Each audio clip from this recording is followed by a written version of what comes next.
नमस्कार, क्या हाल चाल है।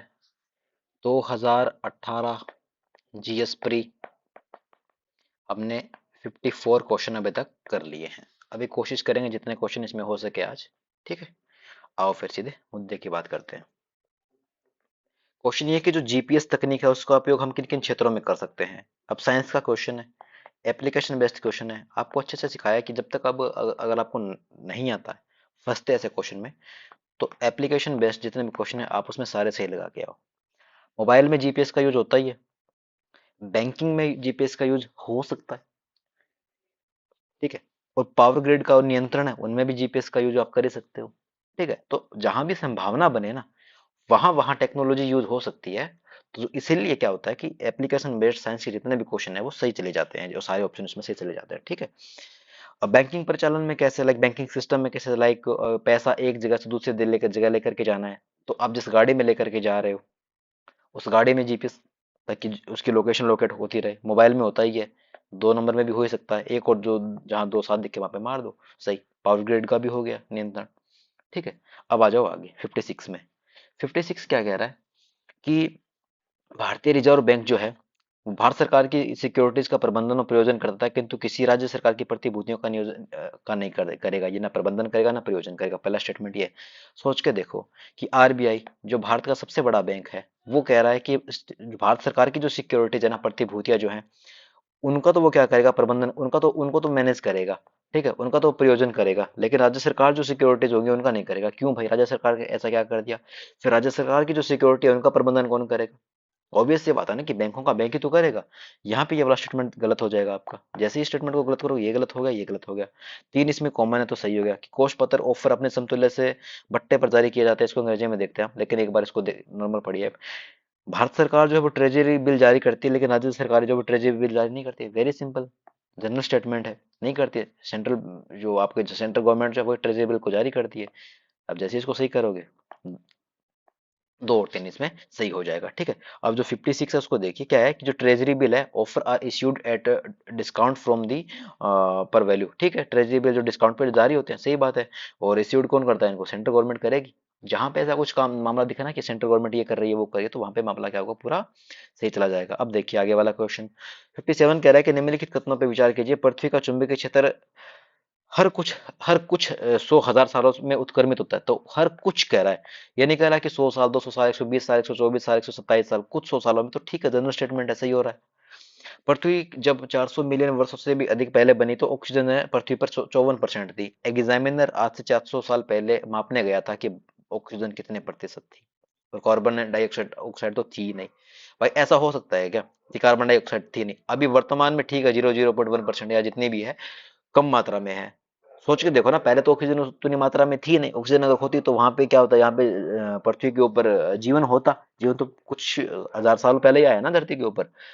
इसका मतलब ये है कि एग्जामिनर ने दूसरे वाले स्टेटमेंट को बहुत क्रिटिकल बनाने की कोशिश की। आप एग्जैक्ट डाटा नहीं दे सकते। आप उस समय नहीं थे जिंदा भाई, उस समय कोई जिंदा नहीं था। आप एग्जैक्ट डाटा देकर के नहीं बता सकते कि 54% थी, 52% थी, 61% थी या 24% थी, नहीं बता सकते आप। अब की बात अलग है। ठीक है, अब हमारे पास टेक्नोलॉजी है उस स्तर की, उस समय पहले जीवन नहीं था, तो आप नहीं बता सकते। ये वाला स्टेटमेंट यहाँ पे गलत होगा। जैसे ही आपका दो गलत होगा, एक नंबर आपका वैसे ही हो जाएगा।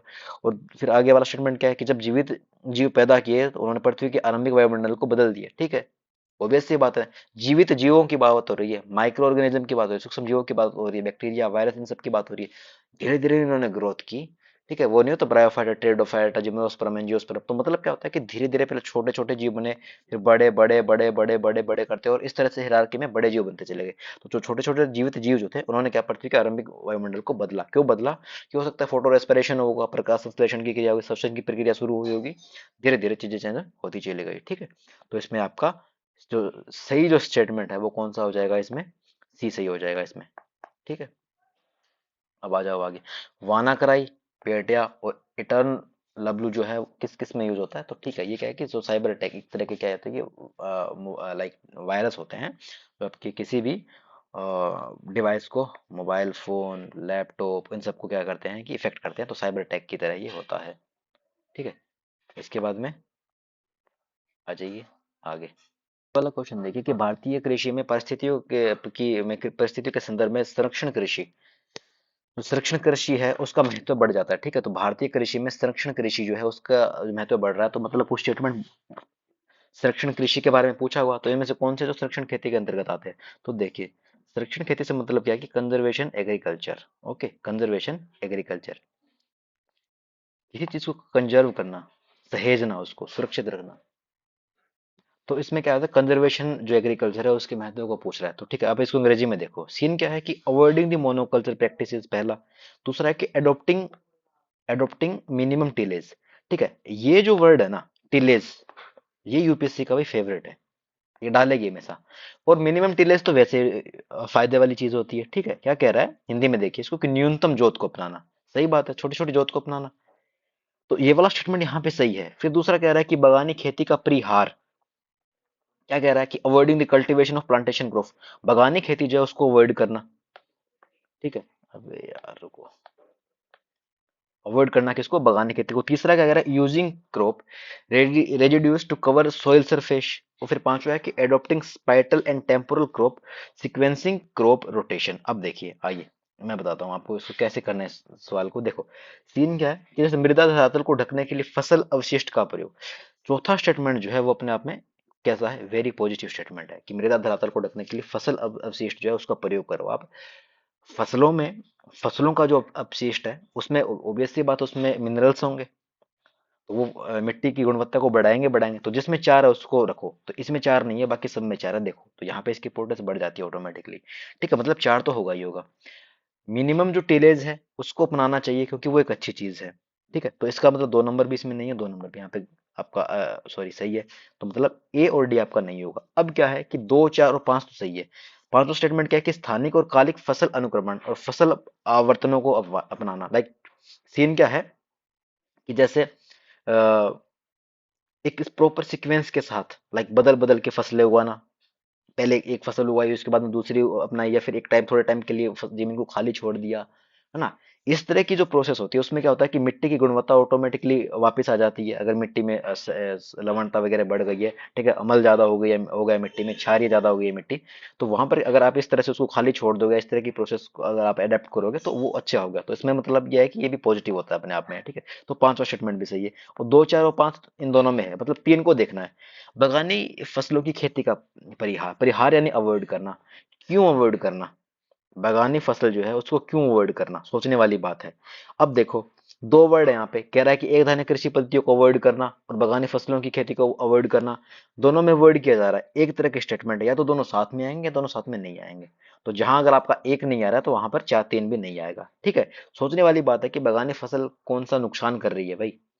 संरक्षण खेती वाली बात आ रही है, तो क्या है कि आप एक बार के लिए किन्नू उगा लो, दूसरी बार के लिए आप सरसों उगा लेना। ठीक है, वो फायदा देगी ना ओवरऑल। तो इस तरह से क्या है कि इसमें जो तीसरा जो स्टेटमेंट है ना आपका, ये सही हो जाएगा। ठीक है, अब आ जाइए आगे। छठा व्यापक विलोप, छठा विलोप जो है वो किसके संदर्भ में, तो उस समय के हिंदू वगैरह में ये वर्ड बार बार आ रहा था कि अब तक 5 बार विलोप हो चुका है, अब छठा जो विलोप होगा उसका क्या सीन है। तो उसका देखो काफी बड़ा स्टेटमेंट है, बड़े बड़े स्टेटमेंट है। इन जनरल हम स्टेटमेंट की बात करेंगे। पहला स्टेटमेंट क्या है कि विश्व के बहुत से भागों में कृषि में व्यापक व्यापक रूप से एक दाने कृषि तथा बड़े पैमाने पर जो वाणिज्यिक कृषि के साथ रसायनों का जो विवेकी जो प्रयोग है उससे क्या है कि प्रतंत्र को हानि, छठा विलोप इससे भी हो सकता है। फिर कह रहा है कि भविष्य में उल्कापिंड टकराएगा, भविष्य में क्या होगा क्या नहीं होगा, ये सब फालतू की बातें हैं, इसका ऐसा कोई सीधा सीधा संबंध नहीं है। विश्व के अनेक भागों में जेनेटिकली मॉडिफाइड जो है व्यापक रूप से खेती की जा रही है, दूसरे भागों में खेती को बढ़ावा दिया जा रहा है, जिससे क्या होगा कि अच्छी देसी फसली पादपों का विलोप हो सकता है और खाद्य जीव से कैन की बात कर रहा है, एक संभावना है, बट ठीक है इसको होल्ड रख देते हैं। अब चौथा देखो, ये क्या कह रहा है कि मानव के द्वारा प्राकृतिक संसाधनों का अतिशोषण या दुरुपयोग। अब देखो ये वाला स्टेटमेंट इसमें आ रहा है, प्राकृतिक आवासों का विभाजन, समविभाजन, प्रतंत्र का विनाश, प्रदूषण, ये सब जो ग्लोबल वार्मिंग वाला इफेक्ट है वो भी इसमें है, पोल्यूशन भी इसमें आ रहा है। और ये इसी की ही बात कर रहा है, इस वाले स्टेटमेंट की। तो क्या है कि डी जो है ना वो छोटा स्टेटमेंट जरूर है पर डाइवर्सिफाई है। अपने उसने उसने अपने अपने साथ बहुत सारी संभावनाएं छिपाई हुई है, कि पोल्यूशन भी है, ग्लोबल क्लाइमेट चेंज भी है, इसमें प्रतंत्र का विनाश भी आ गया जो ऊपर वाले के अंदर है, और पहले स्टेटमेंट में भी है। आवासों, प्राकृतिक आवासों का नुकसान हो रहा है, अति शोषण, दुरुपयोग वगैरह हो रहा है। जो इसमें इन्होंने क्या किया, सिर्फ रसायनों की बात कर दी, और इसमें इन्होंने क्या किया, जो जेनेटिकली मॉडिफाइड की बात करती, बट बहुत हर एक चीज को इंक्लूड अगर कोई कर रहा है तो चौथा स्टेटमेंट है जो यहाँ पे सही हो जाएगा। ठीक है, तो आप कोशिश ये करो कि एक अच्छे और बेहतर स्टेटमेंट के साथ आने की कोशिश करो। आगे आ जाइए। अब आगे कि 61 नंबर में क्या कह रहा है कि Indian regional navigation satellite system IRNSS जो है वो क्या सीन है। तो देखो तीसरा स्टेटमेंट देखो, 2019 के मध्य तक भारत जो है पूर्ण वैश्विक व्याप्ति के लिए अपनी उपग्रह संचालन प्रणाली होगी। अभी तक नहीं आ रही है, मतलब नाविक वगैरह आ रहे हैं लेकिन अभी तक उतना अच्छे मामले में नहीं आ रहे हैं। तो और फिर आपको अगर एक टारगेट दे दे कि 2019 तक ऐसा होगा, 20 तक ऐसा होगा, तो वहां पे मामला फंसता है। वो कह रहा है कि पूरी तरह से पूरी दुनिया को पूरे दुनिया में पूरा संचालन प्रणाली वाला क्या कि इंडिया अपना कंट्रोल कर लेगा इस तरह से। तो ये वाला मामला नहीं होगा भाई, अभी तक नहीं मामला फंसा हुआ है। और आप कैसे कह सकते हो 2019 तक ऐसा हो ही जाएगा। आपको एग्जैक्ट क्या कि एकदम एक्सट्रीम स्टेटमेंट देने की कोशिश कर रहा है टाइम लिमिट दे करके कि यहाँ तक हम ऐसा कर लेंगे। नहीं होगा ऐसा। ठीक है, कुछ ना कुछ कमियां रह जाती है। तीसरा स्टेटमेंट जैसे गलत होगा, ये नहीं होगा। ठीक है, अब आगे देखिए कि IRNS की व्याप्ति संपूर्ण भारत, पूरे भारत पर और इसकी सीमाओं के लगभग 5500 किलोमीटर तक भारत तक होगी। एग्जैक्ट डेटा दे दिया उन्होंने। क्यों भाई, 5500 किलोमीटर वर्ग किलोमीटर में ऐसा क्या है? हो सकता है वो 5600 तक चले जाए, हो सकता है वो 10,000 तक चले जाए। ठीक है, एग्जैक्ट तो 5500 नहीं होगा ना। एक सराउंडिंग एरिया की बात अलग होती है कि हाँ भारत लगभग इतने एरिया में कवर कर सकता है, पर भाई 5500 किलोमीटर उन्होंने क्या किया, एग्जैक्ट डेटा दे दिया, जो कि अपने आप में गलत है। आप जैसे दूसरा स्टेटमेंट गलत करोगे, ठीक है, तो ये भी आपका गलत हो जाएगा। अब यहाँ पे क्या है कि पहला स्टेटमेंट वो क्या कह रहा है, पहला स्टेटमेंट ये कह रहा है कि जो IRNSS के जो जियो स्टेशनरी कक्षाओं में 3 उपग्रह होते हैं, जबकि जियो सिंक्रोनस में 4 उपग्रह होते हैं। बहुत ही जनरल स्टेटमेंट है, आप पढ़ते ही ऐसा। ये वाला स्टेटमेंट यहाँ पे सही है, और इस तरह से इसमें क्या होगा, केवल एक सही हो जाएगा। आइए आगे। अब देखिए थोड़ा सा आप यहाँ पे डिफेंसिव खेलने वाली वो वाली सीन नहीं है, आपको यहाँ पे थोड़ा सा अग्रेसिव खेलना हो। कुछ घटनाएं दी गई है, उन पे विचार करना है। पूछा है कि अल्बर्ट आइंस्टीन के अपेक्षिकता के सामान्य सिद्धांत का भविष्य के कथन कौन कौन से हैं, जो प्राय समाचारों में रहते हैं, हिंदू वगैरह में लगातार आते रहते हैं साइंस वाले पोर्शन में। ठीक है, तो प्रकाश गुरुत्व द्वारा प्रभावित होता है, बिल्कुल प्रभावित होता है। ऐसी कोई चीज है बताओ जो प्रकाश से गुरुत्व से प्रभावित नहीं होती? हर चीज ग्रेविटी से प्रभावित हो रही है। ठीक है, ब्लैक होल वगैरह की बात अलग है, बट ठीक है, प्रकाश तो प्रभावित होता ही है। ब्रह्मांड लगातार फैल रहा है, जब तक आपको पता नहीं है कि ब्रह्मांड फैल रहा है कि नहीं फैल रहा, तो ऐसे दिए गए स्टेटमेंट पे आप जो एग्जामिनर कह रहा है उसके साथ जाओगे, क्योंकि आप देख के नहीं आए कि ब्रह्मांड फैल रहा है कि नहीं फैल रहा। फिर जनरल थ्योरी है आइंस्टाइन की कि ब्रह्मांड लगातार फैल रहा है। फिर क्या है कि पदार्थ अपने चारों ओर दिक्काल को विकुंचित करता है। तो इसका इंग्लिश में क्या स्टेटमेंट है, ये कह रहा है कि जो matter wraps its surrounding space time. तो ठीक है, हमने चारों ओर को ऐसा करता ही है। ठीक है, तो ये वाला स्टेटमेंट भी सही है। तो इस तरह के स्टेटमेंट में जनरली जब साइंस का स्टेटमेंट हो, आप फंस रहे हो और आपको कुछ भी नहीं मालूम है, तो स्मार्ट नाम लो, शाने नाम लो, ऑल ऑफ दी अबव के साथ इजीली जाओ। ठीक है, आगे आ जाओ। भारत में विकसित जेनेटिकली मॉडिफाइड है, उनके संदर्भ में हमको बताना है। जो जेनेटिकली मॉडिफाइड जो सरसों है उसके बारे में बताना है। तो इसका विकास IARA और पंजाब कृषि विश्वविद्यालय के द्वारा संयुक्त रूप से किया गया। मैंने पहले भी कहा था, किसी भी तरह का ऑर्गेनाइजेशन आए, मिनिस्ट्री आए, इंस्टीट्यूट आए, ठीक है, जब भी ऐसा कुछ मामला हो आप गलत करके आओगे, क्योंकि इसका जो विकास किया था DU दिल्ली यूनिवर्सिटी है, उनके उसके द्वारा इसका किया गया था। ठीक है, तीसरा स्टेटमेंट गलत है, इसमें है, इसमें भी नहीं है और इसमें भी नहीं। तो यहाँ पे केवल दो जो है आपका सही हो जाएगा। और तो केवल दो क्या कह रहा है कि जेनेटिकली मॉडिफाइड वे जीन होते हैं जो पादप में पर परागण संकरण को सुकर बनाते हैं, इजी बनाते हैं। तो ठीक है, वो करते ही हैं। जेनेटिकली मॉडिफाइड में मृदा जो जीवाणु के जीन होते हैं, जो पादपों को अनेक किस्मों की पीड़कों के विरुद्ध पीड़क प्रतिरोध का गुण देते हैं। मतलब जीवाणु होते हैं कि विषाणु होते हैं। ठीक है, एग्जामिनर के लिए बहुत इजी होता है स्टेटमेंट को गलत करना। ठीक है, तो एक की जगह वो दूसरा तुरंत बदल देगा। ठीक है,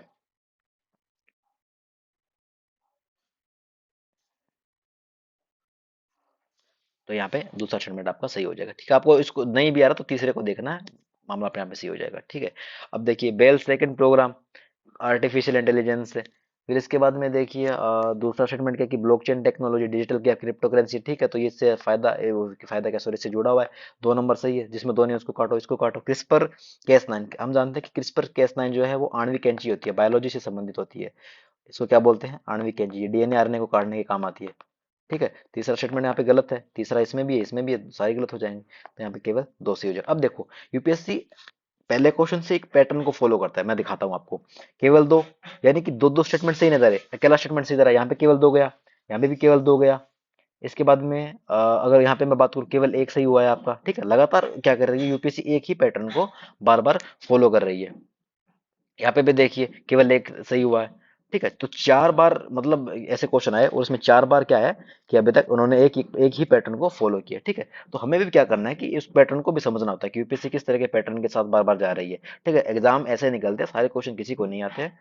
ओके, थोड़ा सा दिमाग लगाओगे तो हो जाएगा। तो अगला क्वेश्चन कह रहा है कि कार्बन फर्टिलाइजेशन जो है उसका सर्वोत्तम वर्णन कौन सा कर रहा है। तो obvious सी बात है कि फर्टिलाइजेशन में क्या होता है, एक चीज दो होगी, दो से चार होगी, छह होगी, संख्या में बढ़ेगी ना। तो वायुमंडल में CO2 जो है उसकी सांद्रता के कारण पादपों के कारण क्या होगा कि जो बड़ी जो पादप वृद्धि है, पादपों की संख्या में वृद्धि जो हुई है, उसे हम क्या बोलते हैं, कार्बनाइजेशन। ठीक है, पादप जो है वो संख्या में ग्रोथ कर लेंगे। ठीक है, अब आ जाओ आगे। आगे वाला क्वेश्चन है वो इंटरनेट ऑफ थिंग्स के बारे में, कि इंटरनेट ऑफ थिंग्स जो है वो कैसे वो आपकी लाइफ को कंट्रोल करता है। कि जैसे सुबह उठते हो तो स्मार्टफोन पे अलार्म बजता है, फिर अलार्म बंद करते हो तो फिर गीजर से होते ही चालू कर देते हो। ठीक है, स्मार्ट दर्पण होगा, दिन के मौसम के बारे में बताएगा, टंकी में पानी के स्तर के लिए टंकी ठीक है वो आपके लाइक स्नान बाथरूम में आपको पता लग जाएगा। ठीक है, कौन सी चीज भंडारण वगैरह में कमी वगैरह को जान लेता है। ठीक है, तो क्या है कि इंटरनेट ऑफ थिंग्स है, उसके बारे में ये सारा जो आप बता रहा है, आप इसको आराम से पढ़ना, ये क्वेश्चन आराम से हो जाएगा।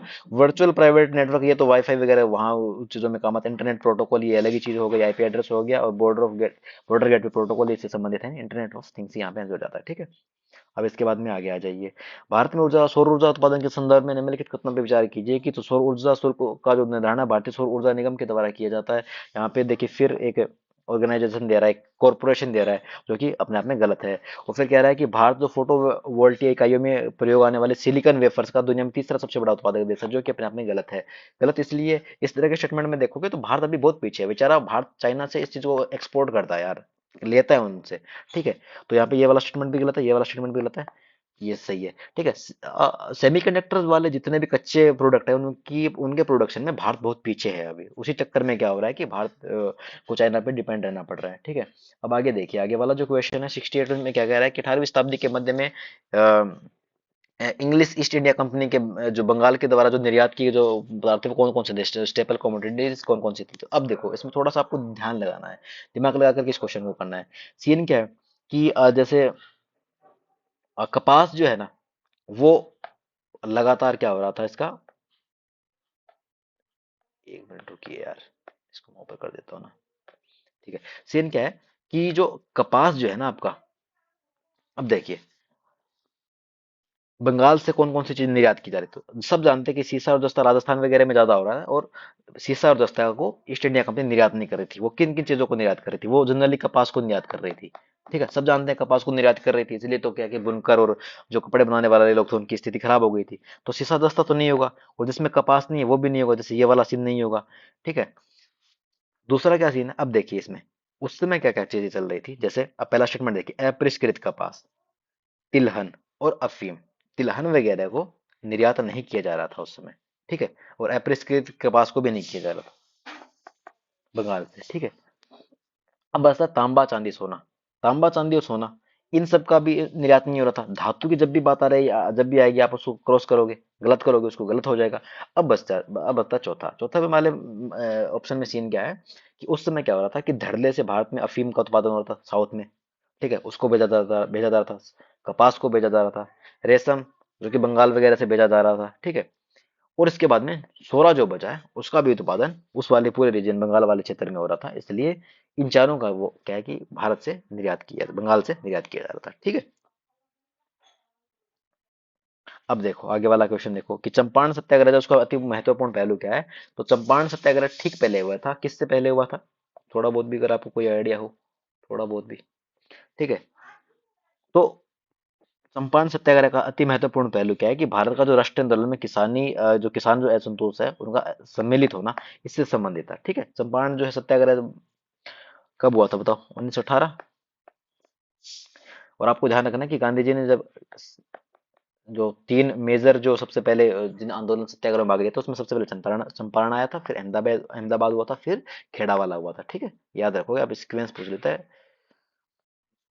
तो राष्ट्रीय आंदोलन में अखिल भारतीय स्तर पर अधिवक्ताओं, विद्यार्थी और इनकी सक्रिय भागीदारी, ऐसा कुछ नहीं हुआ था चंपारण में। चंपारण बेसिकली था किसानों से संबंधित। तो यहाँ पे आपका ये हो जाएगा, ये वही नहीं होगा इसमें। और ये वाला दलित वगैरह मूवमेंट इसमें नहीं हुई थी, किसानों से संबंधित था ये। ठीक है, सॉरी। 1988 में स्थापित हिंद मजदूर सभा के संस्थापक होते हैं। हिंद मजदूर सभा, नॉर्थ वाला मामला दिख रहा है, तो देखो जहां पे साउथ साउथ वाले उन सबको काट दो, जैसे इसमें सारे साउथ के काट दो, और इसमें भी सारे साउथ के काट दो। ठीक है, क्योंकि हिंद मजदूर सभा मामला कहीं फंस रहा है ये नॉर्थ नॉर्थ इंडिया के बारे में। ठीक है, तो इस तरह से जनरल टेक्निक है ये, और कुछ नहीं है क्वेश्चन को सॉल्व करने की। देखो सीएन क्या है कि जेपी नारायण, दीनदयाल उपाध्याय और एम एन रॉय। अब देखो, दीनदयाल उपाध्याय थे जनसंघ वाले और एम एन रॉय थे कम्युनिस्ट, ये दोनों कभी साथ नहीं आ सकते, ये दोनों कभी भी साथ नहीं आ सकते, एंटी थे दोनों एक दूसरे के। तो इन दोनों एक साथ कभी नहीं आ सकते। जैसे आप इसको गलत करोगे तो अशोक मेहता और टी एस रामानुजम और जी जी मेहता जो है, यहाँ पे ये वाला स्टेटमेंट जो है आपका सही हो जाएगा। ठीक है, इसके बाद में देखिए स्थानकवासी जैन धर्म से संबंधित है, सीधा बता रहा हूँ मैं, इसमें कुछ ही नहीं है। अब देखिए आगे वाला क्वेश्चन, जनरली मैं कहता हूँ उस वाली चीज को तो फॉलो करना होता है, बट यहाँ पे यूपीएससी थोड़ा सा खेल गई थी। खेल इसलिए गई थी, देखो फतेहपुर सीकरी स्थित बुलंद दरवाजा जो है उसकी खान खाई के निर्माण में स- सफेद संगमरमर का प्रयोग हुआ है। और लखनऊ स्थित इमामबाड़ा जो रूमी दरवाजा है उसमें लाल बलुआ पत्थर और संगमरमर का प्रयोग हुआ है। अब सीन क्या है कि यूपीएससी एक चीज ये करती है कि अब देखो ये कह रहा है कि सिर्फ संगमरमर का, भाई सोच के देखो, होगा तो अगर एक भी व्हाइट पत्थर अगर संगमरमर का पत्थर लगा है तो स्टेटमेंट सही नहीं हो जाएगा क्या? हो जाएगा ना। और इसमें भी अगर लाल बलुआ पत्थर एक भी पत्थर लगा हुआ तो स्टेटमेंट सही हो जाएगा। एक तो ये ट्रिक है कि हम इस हिसाब से करें कि बिल्कुल एक चांस लेकर के करें कि हाँ इतना इतना हो सकता है। और दूसरा हम ये मान के करें कि यूपीएससी यहाँ पे इंटरचेंज वाली टेक्नोलॉजी यूज कर सकती है। तो सीन क्या हुआ था कि अब यहाँ पे ज्यादा दिमाग लगाने वाली बात होगी, तो इसमें इफेक्टिव कौन सा लग रहा है? हमें ये लग रहा है कि भाई इतना बड़ा बुलंद दरवाजा है, कहीं भी एक सफेद संगमरमर का पत्थर लगा हुआ होगा तो स्टेटमेंट गलत नहीं हो जाएगा, है ना। उस हिसाब से आपको डी सी करना है, बट इसका यूपीएससी ने क्या किया था, डी कर ऑप्शन था। डी इसलिए ऑप्शन था क्योंकि यूपीएससी ने क्या किया, यहाँ पे इंटरचेंज वाली जो टेक्नोलॉजी है ना, जो टेक्टिक है, ट्रिक है, वो उसको यूज किया। ठीक है, और यहाँ पे क्या हुआ कि जो फतेहपुर सीकरी बुलंद दरवाजा खानका जो है निर्माण है उसमें लाल पलवा पत्थर संगमरमर का प्रयोग हुआ है, जबकि लाल संगमरमर पत्थर का, जबकि लखनऊ वाला जो है उसमें क्या किसका हुआ है, सफेद संगमरमर का यूज हुआ है। ठीक, इस तरह से इसमें केवल इसमें ये वाला स्टेटमेंट गलत हो जाएगा आपका डी, इसमें दोनों स्टेटमेंट सही नहीं, इंटरचेंज टेक्नोलॉजी ट्रिक यूज करके इन्होंने स्टेटमेंट बनाया था। सॉरी भाई, आज थोड़ा स्वास्थ्य खराब है। चलिए आगे देखते हैं। तो किसने भारत के हीरो हीरे की खदानों की विस्तृत चर्चा की? एनसीईआरटी का ये क्वेश्चन है। तो जॉन बैप्टिस्ट ट्रेवनियर जो है, इन्होंने हीरे और हीरे की खदानों के बारे में विस्तृत चर्चा की थी। ठीक है, ये गोलकुंडा की खाने वगैरह यहाँ पे इनके बारे में उन्होंने कहा था। ठीक है, इसके बाद में देखिए भारतीय इतिहास के संदर्भ में निम्नलिखित में कौन सा भावी बुद्ध है? तो भावी बुद्ध जो है वो कौन है? अपने मैत्रेय जो है, मैत्रेय, जो मैत्रेय है वो है भावी बुद्ध। ठीक है, इंपॉर्टेंट है, यूपीएससी ने हमेशा पूछते रहते हैं। इसके बाद में आ जाइए, तो आप इसको अवलोकितेश्वर, लोकेश्वर, मैत्रेय और पद्मपाणि सबको याद रखोगे। ठीक है, लॉर्ड वेलेजली द्वारा लागू की गई सहायक संधि जो है के बारे में कौन सा कथन जो सत्य नहीं है? ठीक है, अब कौन सा कथन सत्य नहीं है? तो दूसरों के खर्चे पर एक बड़ी सेना बनाए रखना, सारे साल जब तक अंग्रेज रहे थे उन्होंने तो यही किया था कि दूसरे खर्चे पर एक बड़ी सेना बनाए रखो। भारत को नेपोलियन के खतरे से सुरक्षित रखना, ये भी जनरल स्टेटमेंट है, उसमें नेपोलियन एक्टिव था तो ठीक है। कंपनी के लिए एक नियत आय का प्रबंध करना, और ब्रिटिश ब्रिटिश रियासतों के ऊपर ब्रिटिश सर्वोच्चता को स्थापित करना। तो ये बात भी सही है कि सहायक संधि का ये भी मामला था कि रियासतें उस पर ब्रिटिश सर्वोच्चता रहे, ये इनका एक ये वाला हमेशा इसको आगे रखते थे। और बड़ी सेना है जो है उसको, मतलब सेना है उसको दूसरे खच्चे के ऊपर उसको पालना पोसना, ये भी इनका प्राथमिकता थी। अब दोनों वाले मामले में फंसता है कि इसका कौन सा वाला आंसर हो जाएगा। ठीक है, तो आंसर इसमें सी होगा। सी इसलिए होगा क्योंकि नियत आय का प्रबंध करना, तो जरूरी तो नहीं है ना कि भाई नियत आय आय होती रहे। किसी रोज फसलें अच्छी नहीं होंगी, उस वजह से क्या होगा कि नुकसान होगा, और फिर उसके बाद में किसानों का विद्रोह होगा, और एक टाइम के बाद में नियत आय उससे नहीं आती है। तो ये वाला स्टेटमेंट जो यहाँ पे गलत हो जाएगा।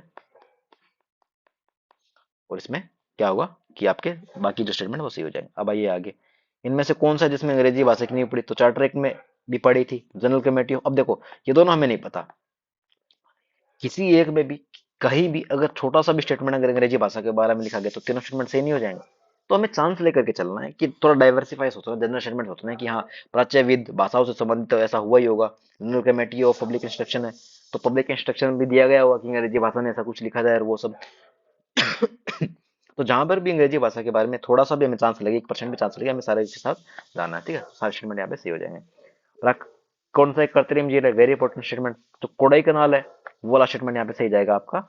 ठीक है, अब देखो नैनीताल और रेणुका नेचुरल झील है, हमें पता है। अब कोलेरू और कोडाई कनाल में फंसोगे, साउथ वाले मामले में ज्यादा मामला फंसता है। कोलेरू ऑब्वियस सी बात है, बड़ी झील है साउथ की और प्राकृतिक झील है, जबकि जो कोडाई कनाल जो है, और नया नाम जो आपने पहले कभी नहीं सुना वो उसके साथ जाने की कोशिश करना। तो कोडाई कनाल जो है वो कृत्रिम झील है।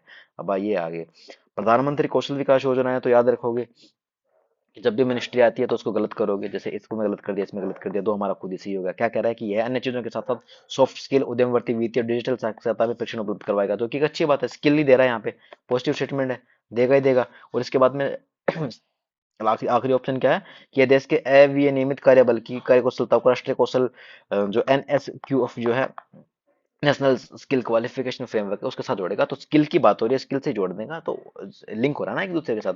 तो यहाँ पे तीसरा स्टेटमेंट भी आपका सही हो जाएगा। मिनिस्ट्री आपको नहीं पता तब भी मार दोगे आप हमें गलत, ठीक है। तो यहाँ पे इस तरह से क्या होगा, इसमें केवल दो और तीन सही हो जाएगा। बाकी बजाय क्वेश्चन हम बाद में करेंगे, किसी कारण से आज नहीं पढ़ा पाऊंगा आपको, ठीक है। फिर बात करते हैं इस बारे में, ठीक है, चलिए।